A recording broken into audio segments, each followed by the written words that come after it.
Hey riders and racers, and welcome back for another live stream. Let me just adjust this camera a little bit. It's chopping off half my head. Um, Today's topic for today's live stream is how to build bike fitness without flaring up old injuries. So I guess specifically aimed at riders and racers that are maybe a little bit older, 30s, 40s, 50s plus.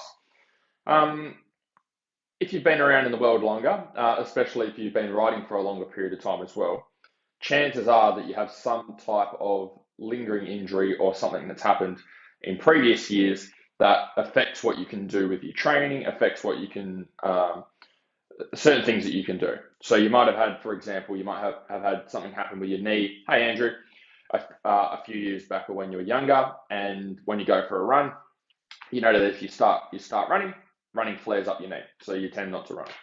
So this video is aimed at how to build bike fitness, even if you have these injuries that hold you back with particular types of exercises. So there's three things that you need to do, or three things that you need to focus on to be able to make progress and also prevent flaring up injuries or causing any other injuries. Never want to train through pain, ever. Like if you've got a sore knee and it fucking hurts when you run, don't run. If you've got a sore shoulder and it hurts when you overhead press, don't overhead press. There's a difference between discomfort and muscle fatigue and actual pain. So we never want to push through pain. So first thing is, strength is injury prevention. So muscles, okay, if you're looking at your body, look at my arm, for example.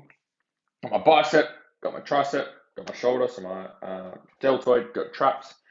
All these muscle groups here, okay, and we've got your forearms, got forearm extensors, forearm flexors. We've got all of these muscles here. And all of these different muscles down my arm here, they all connect up to bones. And what happens is when I contract those muscles, it pulls on those bones and moves them backwards and forwards so that I can bend at different joints.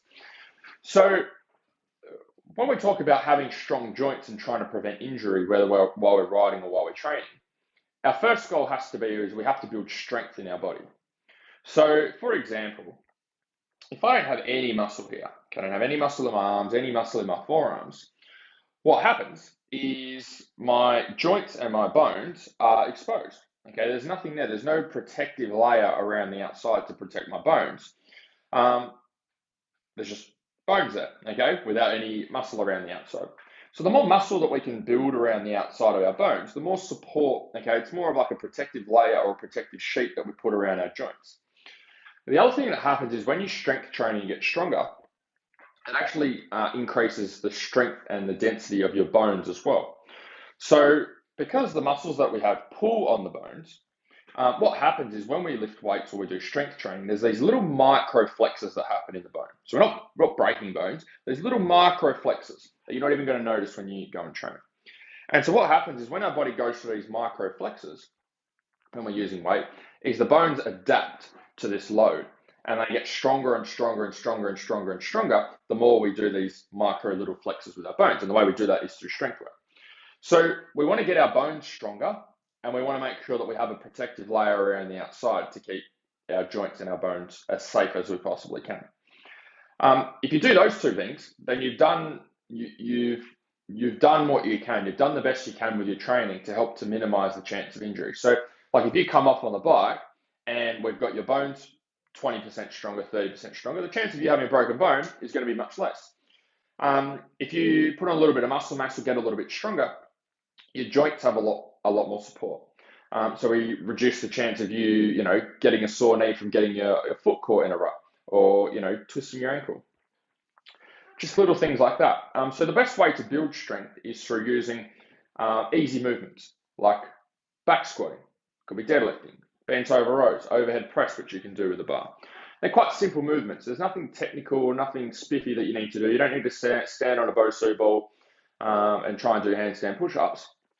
Just simple movements to build strength. The main thing is that you're using an external load outside of your body weight. When you first start off, you can use your body weight, and that will get you to a certain point.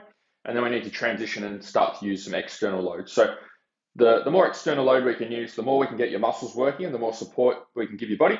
And then also the stronger we can get your bones as well. So just the strength work on its own is going to dramatically reduce your risk of injury.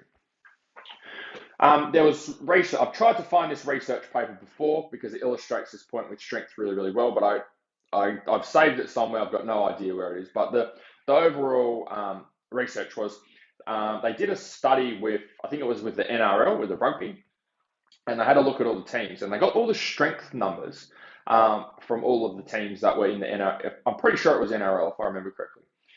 They got all the strength numbers, like, bench press, deadlift, squats, all of that type of numbers from all of the NRL teams.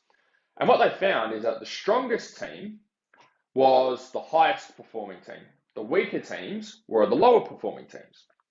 And one of the interesting things that I recognised from that is one of the reasons is that the team that was strongest also had the most players that were injury free. So in other words, they had the most consistent team throughout the season.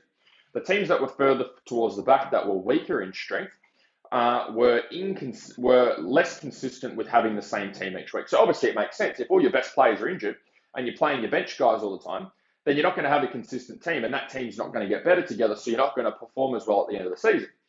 And so obviously that's true to injuries.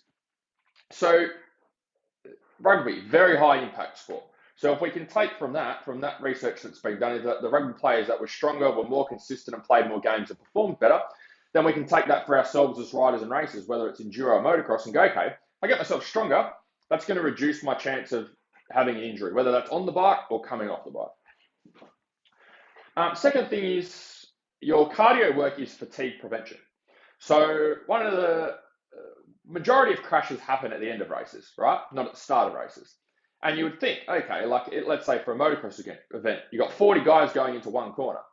You would think that when 40 bikes are all within a few meters of each other, that there should be more crashes there. But that's not the case. Majority of crashes happen towards the later end of the race, when everyone's spread out and everyone's further away from each other. So people are crashing on their own. There's more people crashing when they're riding on their own in comparison to when we've got 40 bikes going into one corner. And the reason for that is fatigue. So as you fatigue, you make shitty decisions. Your concentration's not as good. Your reaction time is not as quick. Your endurance is poor. Everything starts to drop back. So what happens? You make more mistakes. Okay.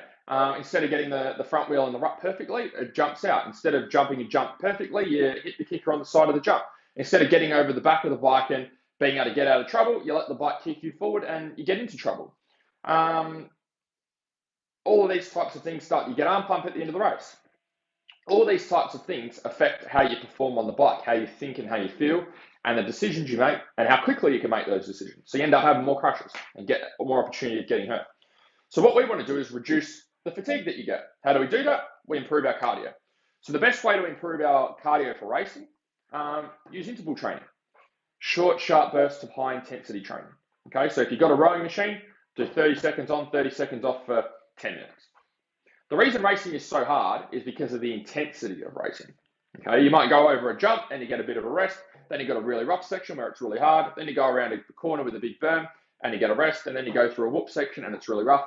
The intensity is always going like this. So that's why it's hard. That's why we get fatigued so quick.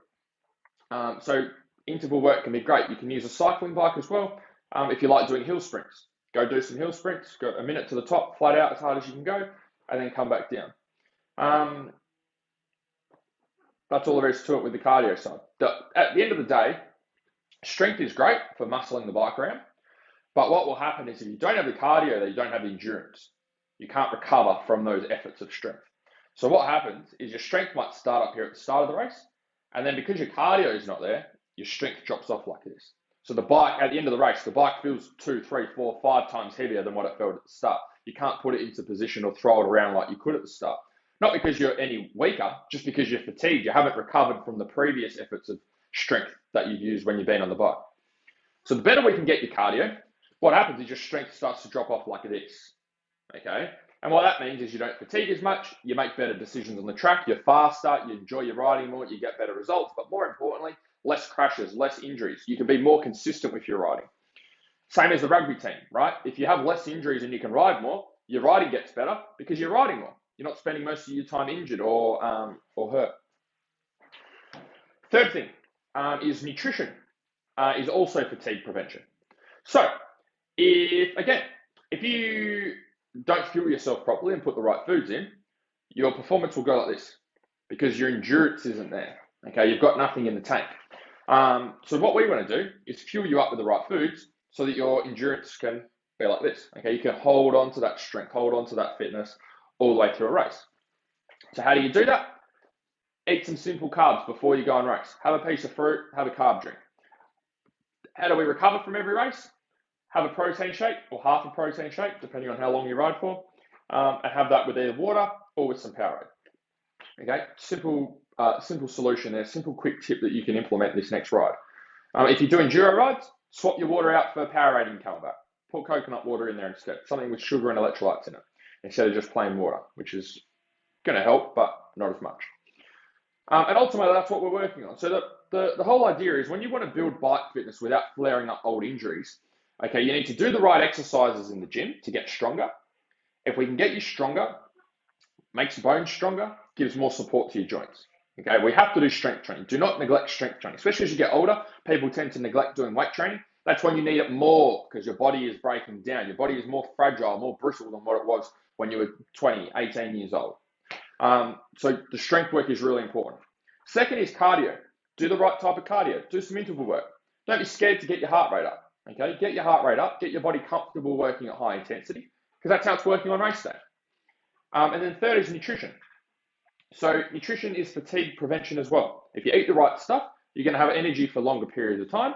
You're going to recover better between races or at fuel stops if you're doing an enduro. And you can enjoy the day more. Okay, you can have more fun, less crashes, less injuries. Your missus is probably going to be happy when you come home in one piece. Your boss is probably going to be happy if you got one because you can go to work every Monday. And you're probably going to get better results with your riding and just enjoy it more. You can get out there and ride and spend time riding rather than getting out there and going, shit, is it home time yet? So on that topic, I'm looking for 5 riders to join my Faster Laps program who are in the 40 to 60-year-old race bracket or ride bracket. So if you would like some more information on that, I'll post it down in the comments for you below. There's a quick application form there at the end you can fill out if that's something that you're interested in. We'll just ask for a little bit more insight into what you're working towards so I can see if I can help or not. So I just posted that in the comments for you. Feel free to check it out if that's something you're keen on. Otherwise, hopefully you guys enjoyed this video. Please give it a like if you enjoyed it. It helps Facebook to share it around with some other riders. Otherwise, I'm sure I'll chat to you guys soon. See ya.